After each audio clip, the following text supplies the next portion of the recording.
Memo akwa ba sonko e de oba Dum TV bedroom health tips eso eno nso nyame ya dum ya saba be wuramo e wo kolebu ya benya Auntie Diana Juma Bedu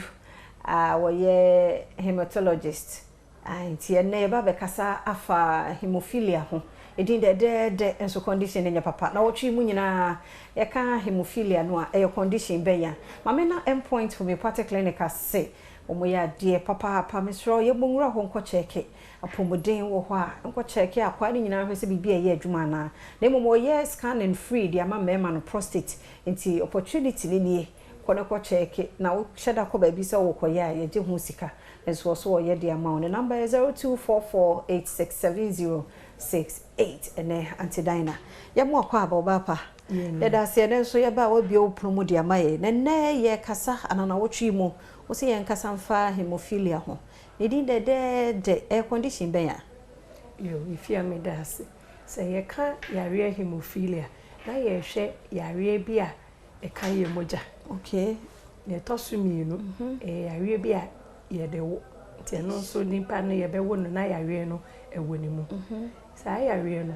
ye fa nimpa oha omo wa yare na mu nchichemu eduoson ewo etina oba ne kosua so ena ode ma ne mema ena mu nchichemu eduasa na aka ne de bibi etechema wo saa akra ne mu okay enam se eye yare a ye de wo so bi wa hemophilia ode tina ne nkwande nyina kana mema na ye de mom ene se oba bia wo nkosua mienu ye bia ye science ye fe no X chromosomes nti wo mienu ena be ma wo X and Y na yare no insa nchichemu eduoson no etina oba ne kosua so a saa X ba ko na aka na ebo oba ne ho ban ti oba ne de onkyere yare no esubia okay sa fe nti saa oba ne yesi oye career but why ne de protect you bia nti no ansa na akora beba no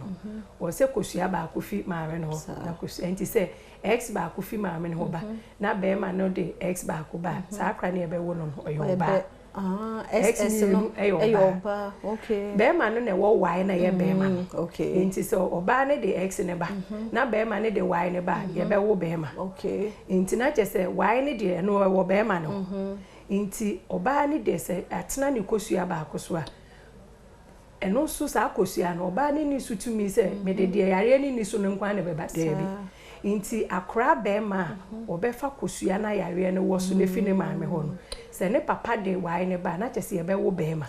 ba sa be ma no wai na ofa fi ne papa no embo ne ho ban bia inti obe show se yare no eso nsenchwe ni okay e ma na omo befa ne yare ne wo so efi maame ne ho na omo befa omo papa ne ex no ono ye oba bo be career ti se maame inti mostly man de ye careers omo ye career inti sa awofo sa na oba no etena ne kosua ba akoso no abre bi obe wo ba be ma bia no obetimi awo ba be ma owe yare no ana be ma oni yare no ejina kosua na obefa no sa so na abre bi obe wo oba ba bia no obetimi awo baba oye career ana baba bibia eni ne kosua ne so nti no ne kwan a ye fa so a obi de nya hemophilia no efri awofo no but nchichemu eduoson ne de etina maame ni nkosua ne so nchichemu eduasa ne de obi eni yare ne bi we busua ne ye bibia esi ye wo sa akra ne mu e ma sa de na e produce we no ama nti na akra no enya yare na e common so e common nti e fa mema bebre etimi ye ma